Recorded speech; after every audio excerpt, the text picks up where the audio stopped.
How Dirty Money is Conquering the World. Written and read by Tom Burgess. A note on truth. This is a true story. Each of the facts of which it's composed comes from an interview or a document, corroborated wherever possible by other sources. Where a character is described as thinking something, that's because they told the author their thoughts or otherwise recorded them. Every character was given a chance to check facts before publication. Where there are conflicting accounts of an event, the version that appears most probable is given in the text, with the dispute discussed in the notes. All the notes are in the PDF that we'll have downloaded with the audiobook, along with a cast of characters. The notes contain a description of the source of every significant piece of information in the book. In the cases where sources would only speak on condition of anonymity, they're described with as much detail as possible without making them identifiable. Occasionally, all that can be said is that the source of a particular fact is a confidential interview. This is because the source in question could face reprisals for revealing what he or she knew. While anonymous sources are not ideal, especially in a book about the nefarious power of secrecy, it's important for those whom others would wish to silence to have their voice in this way, subject to the author's best efforts to test their credibility. The truth has had a rough time in recent years. The author's endeavour here has been to lay open the foundations on which this story is built in such a way that the reader might both believe it and enjoy it. Every man lives his real, most interesting life under cover of secrecy. Anton Chekhov, The Lady with the Dog. Part 1. Crisis. The secret of a great fortune with no apparent cause is a crime that has been forgotten because it was done properly. Honoré de Balzac, Old Goriot. Chapter 1. The Thief. Kensington, January 2008. Moral courage, yes, but it was also mischief, a quality discernible in the creases at the corners of his eyes, that made Nigel Wilkins decide to steal the secrets of a Swiss bank. It was the year that everything changed, 2008, the end of the old days. 40 years he'd worked in banking, although he'd never really been a banker. Not the way the bankers themselves used the word, nor the way other people had lately started using it. For one thing, he was much too shy. He could shoot a look of granite through his spectacles, yet behind it lay not simply the stifled arrogance of the cleverest man anyone who knew him had ever met, but also an unbearable awkwardness. No self-respecting master of the universe would be seen dead in one of Nigel's frilly shirts. Nor would they yield to baldness as gamely as Nigel had, consigning the last of his once voluminous locks to a small cardboard box labelled Nigel's hair that he displayed on a shelf in his flat. They probably wouldn't have thought about money as much as Nigel had. Thought about it as opposed to just multiplying it. In his teens, Nigel had been enthralled by the Labour Prime Minister Harold Wilson, who terrified the establishment with his long Yorkshire vowels and his way of explaining in a straightforward way the meanings of money, who had it, how they got it, and why the great many who lacked it might have a decent claim to a bigger share of it. Nigel had started investing his pocket money, as others experimented with a chemistry set, or crueler ones held a magnifying glass over a slug. Mathematical ideas that made practical sense. That was what he liked. He thought about becoming an engineer, but his temperament needed a discipline that had more room for disagreement and debate. He found economics, the art of telling money's stories. Nigel was freer than many in his world because, although he'd made plenty of it and parted with little of it, money had no hold on him. The things that others were compelled to buy were for him an encumbrance: mobile phones, televisions. He preferred his old radio and the antediluvian three-piece suite a friend had given him. During the war, his father, Arthur Wilkins, had worked in a factory making armoured vehicles in Basingstoke, a humdrum town west of London. Afterwards, he became a Methodist lay preacher.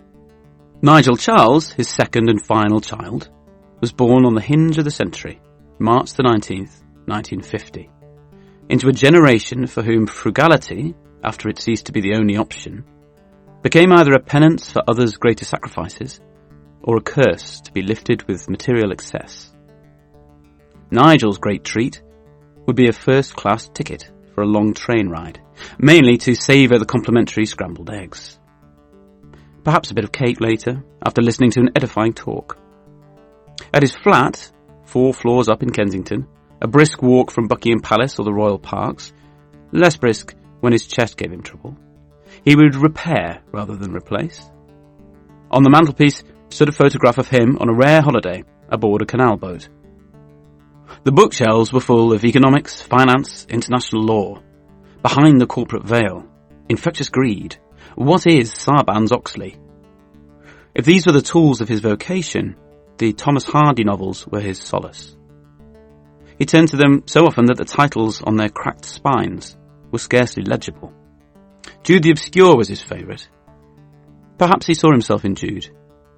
Perhaps he felt the meaning of all those heavy books about the functioning of wealth when he reread the passage about the 3 children.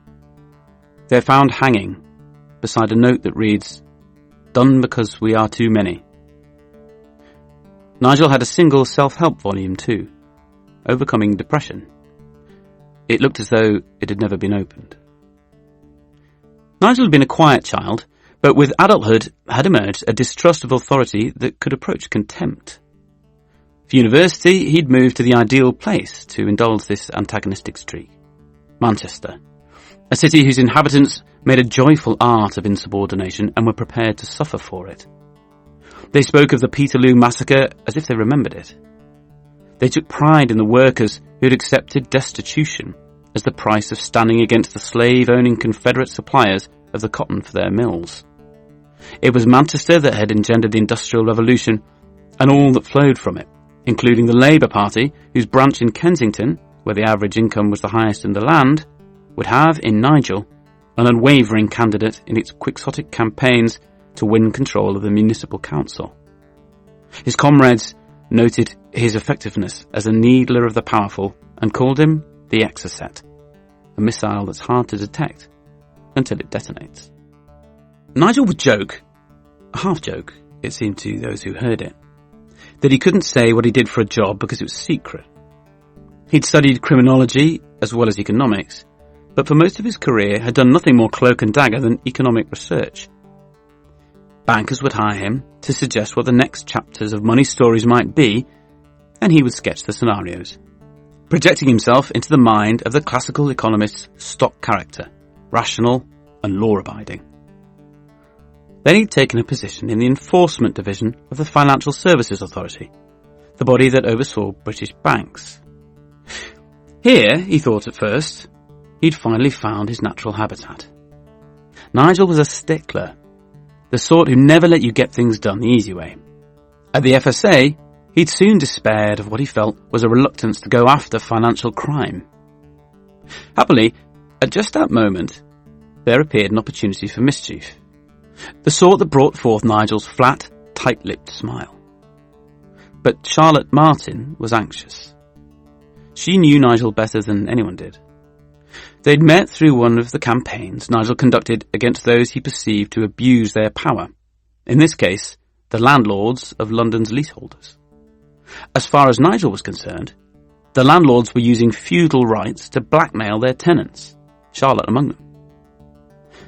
He learned letting law inside out and bombarded the property barons with their own sub-clauses and small print, marshalled in letter after excoriating letter. Charlotte was tall and slender. Her voice carried a hint of her Essex roots. She had a smile that emerged slowly to illuminate her whole face. They became a couple for a while, thereafter platonic soulmates. Even to her, Nigel was often inscrutable. She felt she was constantly trying to read him, to decipher him.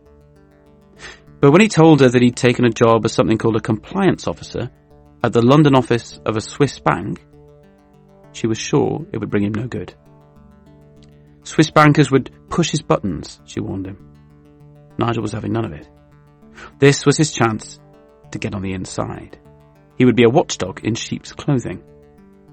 Compliance officers had been around for a while, but following a procession of corporate scandals, Enron, WorldCom and the rest, they became ubiquitous, the designated conscience of big business. In practice, what compliance officers at banks usually did was attempt to swathe the organisation in a veil of rectitude, without restricting bankers' money-making in any meaningful way.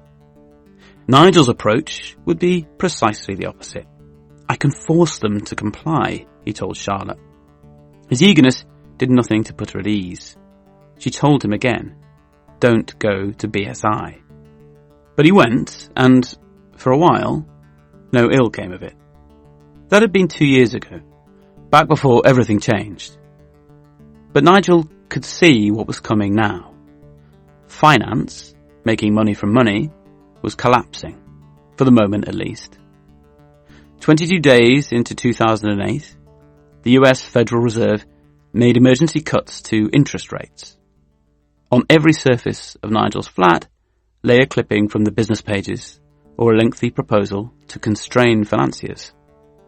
He'd positioned one of the wheezy armchairs with its back to the large window, so that the clear light before dusk would stream over his shoulder as he sat down, opened a single bottle of ale, Old Speckled Hen usually, and commenced the evening's reading. Naturally, he understood the mortgage-backed securities and the credit default swaps. He grasped that the many would be sacrificed for the few. He knew that after the panic, the search for the past would begin, to discern the tale that could be traced from the wreckage of money. Plenty of people, some almost as clever as Nigel, had fathomed this much.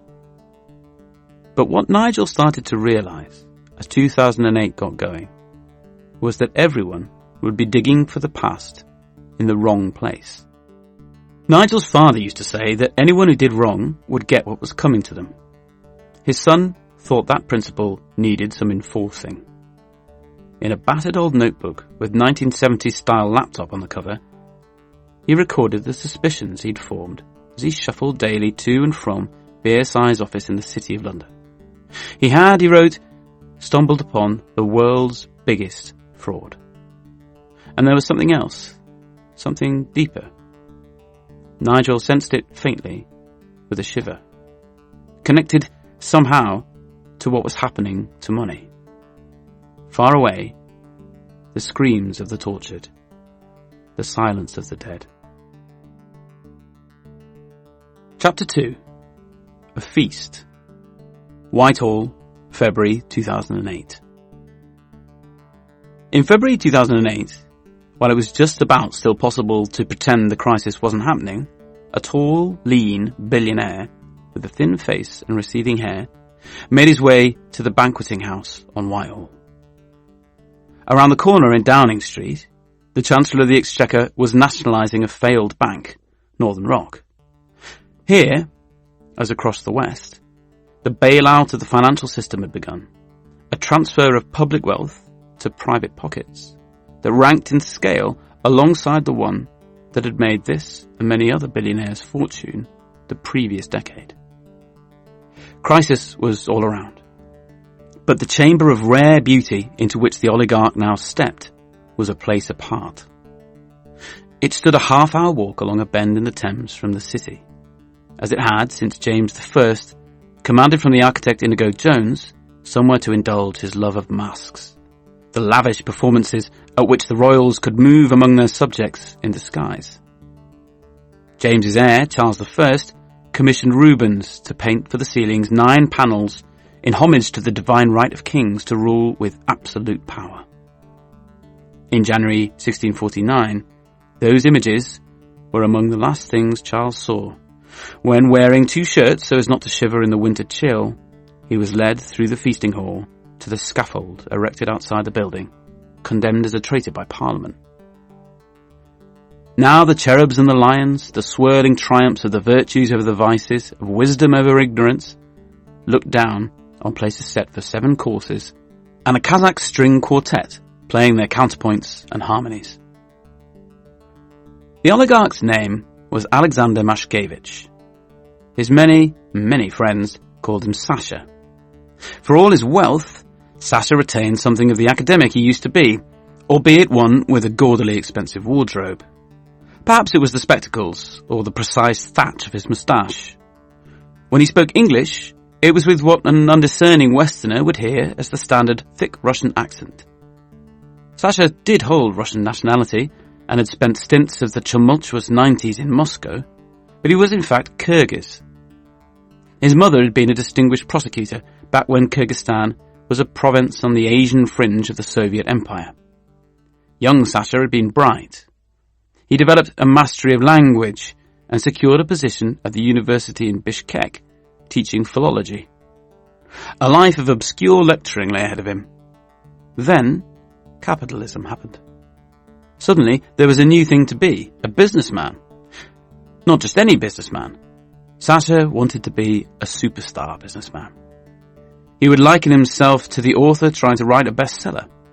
He wanted money because he felt the power it would bring him.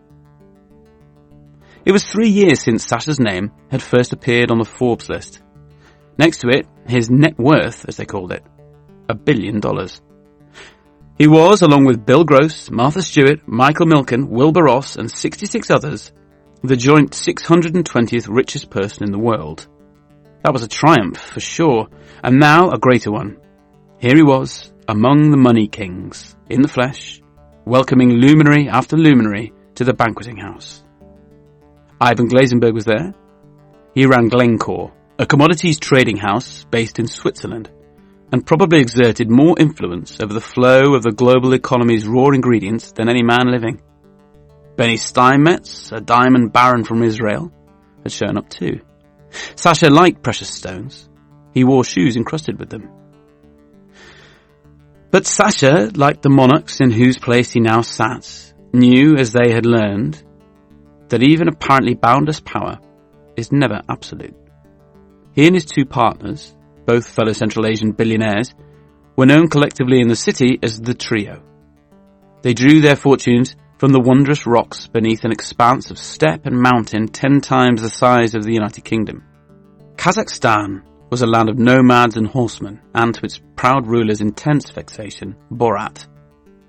Neither Sasha Maskevich nor his partners had been born there, yet they were said to control as much as 40% of the economy. What a bounty it was that had passed from the Soviet state to those, like Sasha, with the skill to learn the language of capitalism in a few short years. There was uranium, more of it anywhere on Earth except Australia, where the stocks had long ago been divvied up. To the west, under the Caspian Sea, there was oil, measureless caverns of it. As long as humanity wanted electricity, be it from splitting atoms or burning hydrocarbons, Kazakhstan would have buyers. Likewise for copper to make the wires to carry the charge to keep civilization's lights on. The biggest buyer these days lay next door, China. Then there was the chromium, the iron, the bauxite, the zinc. China needed those too, as did anyone who wished to make anything that flew or shone or lasted. The blessings were abundant, and one man's to bestow. Nur-Sultan Nazarbayev had been Soviet Kazakhstan's last Communist Party boss, and then, without interruption to his rule, independent Kazakhstan's first capitalist leader. Loyalty was all he demanded. That and a share of the booty commensurate with his position as father of the nation. Gaining and retaining Nazarbayev's favour was a delicate undertaking. His daughter's erstwhile husband, a chubby and peculiar former intelligence officer called Rakat Aliyev, but known as Sugar, had recently fled to Europe. One of the secret documents Sugar claimed to have swiped before he departed was a psychological portrait of the president prepared by the KNB, the Kazakh successor to the Soviet KGB. He has a tendency to classify people according to groups, his group and the others. Those who agree with and accept his opinions and stick to the rules are in his group. Anyone who does not accept his opinion is one of the others, and thus an enemy. If the enemy does not surrender, he must be destroyed. One of Sasha's partners had witnessed a display of Nazarbayev's psyche. Patok Shadiev, a blue-blooded Uzbek and product of the prestigious Moscow School of International Relations attended by the children of the communist elite, had served as a Soviet diplomat before switching to business. He made Nazarbayev's acquaintance, growing so close to him that he was invited to accompany the first family on a holiday to the French Riviera in 1995. Their host was Bejet Pakali, a Kosovan businessman angling for Kazakh contracts. One day, he arranged an outing to a restaurant near Monaco. When they arrived at Le Pirat, the party surveyed the establishment with mounting alarm. Wooden benches, beams thick with soot from the open fire, no crystal. This was not the manner in which a latter-day Khan was accustomed to dining. Shadiev took a seat at the edge of the group, near the door. Waiters, dressed as pirates, laid out plates that reminded one guest of prison crockery. "Where the hell have you brought us?" the president snarled at Pakali. Pakali paled. Nazarbayev seized a plate and smashed it to the ground. A dreadful silence. Nazarbayev grabbed another plate and flung it. "This is not what I call a vacation, damn it," he screamed. His wife, Sarah, was close to tears. No, Sultan, calm down," she pleaded. "If you don't like it here, we'll go somewhere else. Stop it, please, and calm down." Nazarbayev would not be quieted. He hurled a wooden chair into the fire. By now the owner, in pirate captain outfit, was losing it. He too picked up a chair and slung it into the fire. Nazarbayev threw another, and the two of them continued to immolate the seating until suddenly their expressions changed. They started to laugh. Then Pakali started to laugh. The three men laughed together. Delighted, they revealed to their bewildered audience that the whole thing had been a lark. The restaurant's speciality was arranging such violent spectacles for the amusement of those in on the joke. All the Khan's jokes were funny, so the rest of the party at once joined in by shattering the remaining crockery. Shadiev, Sasha, and the other oligarchs of Kazakhstan understood that the president giveth and the president taketh away. One of their number, Mukhtar Ablyazov, had had the temerity to demand democratic reforms. His businesses had been confiscated, and he had been sent to a prison camp. Sugar had furnished Nazarbayev with 3 grandchildren, descendants with which to build a dynasty. Not even that could save him when he challenged the boss. A former minister who joined the opposition was found dead. According to the official account, he'd committed suicide by shooting himself 3 times. For an oligarch seeking safety, there was one option so bold that you might have thought it would be difficult. First, turn yourself into a corporation, one of the most powerful fictions in which Westerners chose to believe, endowed with privileges and protections, and yet blissfully easy to create. Second, add to that corporation the assets that Nazarbayev had allowed you to acquire, mines, banks, whatever. Then, sell a share of your corporation for Western money. It was the successful completion of precisely this gambit that Sasha, his partners, and their hundreds of terribly important guests now gathered at the banqueting house to celebrate. Sasha and his fellow founders of the Eurasian Natural Resources Corporation had sold a chunk of their shares to the public, who could then trade them on the London Stock Exchange. For the Kyrgyz philologist, the Uzbek diplomat, and Alijan Ibragimov, the canny Uyghur trader who was the third member of the trio, here was a dream made reality. Better still, the shares were trading so well that ENRC was on its way to inclusion in the FTSE 100 list of the most valuable British companies. The money managers of endowments and pension funds would now, as a matter of course, invest in this formidable corporation, yoking their fortunes to Sasha's. Not that it had been cheap. Marrying into the city took a lot of ushers. Deutsche Bank, Credit Suisse, Rothschild, Morgan Stanley and ABN AMRO, their bankers had charged $118 million. On top of that were the lawyers at Jones Day and Cleary Gottlieb, another $30 million to PwC, the auditors, professional services firms they called themselves these days. All the personages who agreed to sit on the board would cost hundreds of thousands too, year after year. You needed the names though. City Grandees, that was the shorthand in the business pages. They helped put everyone at their ease. There were 2 knights. Sir Paul Judge used to be Director General of the Conservative Party. Sir Richard Sykes, Chairman of GlaxoSmithKline and Rector of Imperial College. Ken Elisa had been high up at IBM. Roderick Thompson was a venture capitalist, a particularly favoured epithet. Gerhard Amann had served as chief executive of the Swiss arm of Deloitte. Like PwC, one of the big four audit firms that rotated between every FTSE 100 corporation and the government departments that stood beside the banqueting house. They'd earned their money though. The vital thing was for Sasha and his partners to shape the story that was told about them. The past ambushes you in the present, went a saying Kazakhs like to quote. There had been an awkward moment ahead of the listing when the London Stock Exchange's regulators had found out about the trio's troubles in Belgium.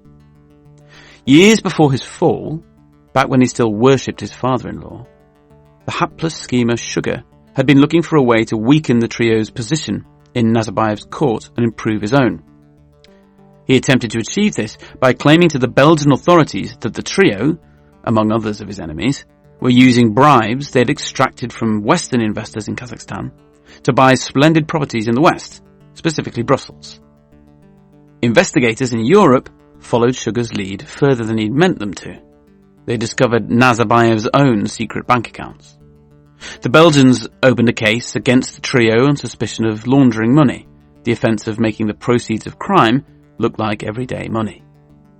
It dragged on for so long that it was still going as the proposed listing of ENRC in London approached.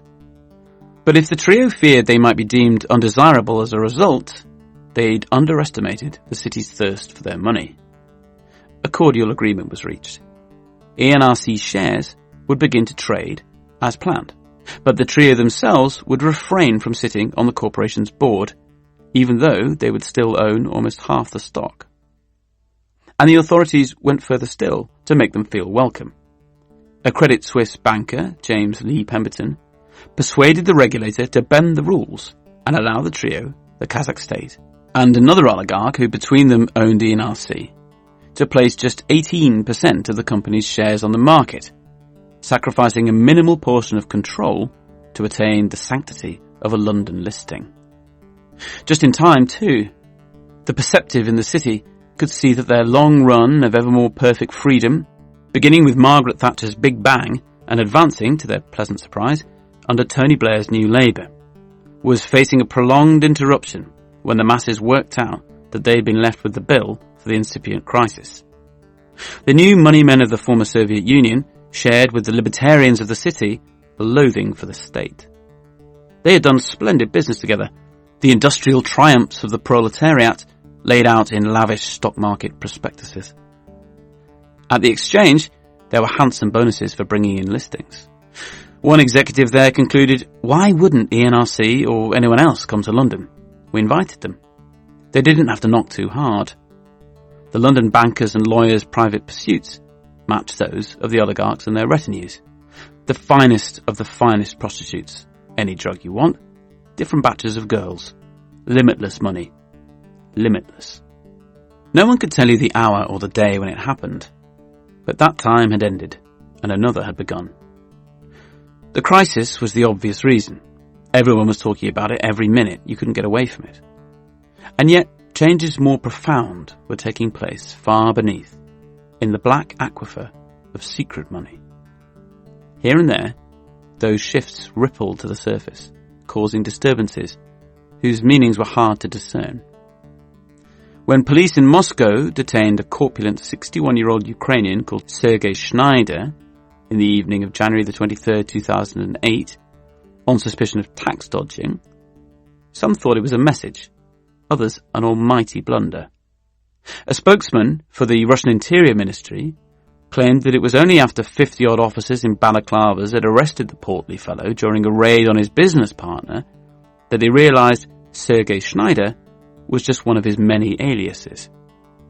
The man they had in custody was Semyon Mogilevich, arguably the most powerful criminal operating in the globalized economy. All the mobsters could make money. You would have had to have been a lousy crook not to get rich in the lawless 90s. They could all counterfeit, extort, traffic. Mogilevich's unique talent was to slink that money around the world incognito, transforming it as it went so that the stain of its origins disappeared. In the former Soviet Union, this was a skill prized above all others. The ability to turn the filthy lucre mined from the ruins of the collapsed empire into the valid currency of the capitalist world. Currency that could buy what they sold there. Property, security, legitimacy. Mogilevich had studied economics, both at university in Ukraine and in practice in Moscow during the transition that began in the late 1980s. The brainy Don, that was what they called him. Banker to the underworld. Despite the Americans having charged him with 40 counts of racketeering, fraud and money laundering, allegedly committed in dozens of countries, and further accusing him of ordering murders, he had been living quite happily in Moscow before his arrest.